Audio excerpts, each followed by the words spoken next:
இயேசுவின் நாமம் மட்டுமே மகிமைப்படுவதாக.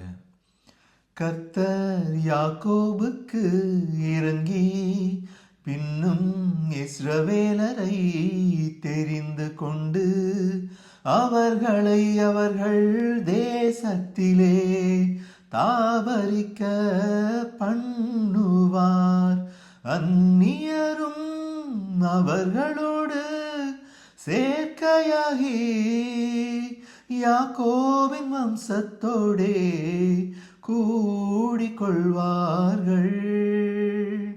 கர்த்தர் யாக்கோபுக்கு இறங்கி பின்னும் இஸ்ரவேலரை தெரிந்து கொண்டு அவர்களை அவர்கள் தேசத்திலே தாபரிக்க பண்ணுவார்.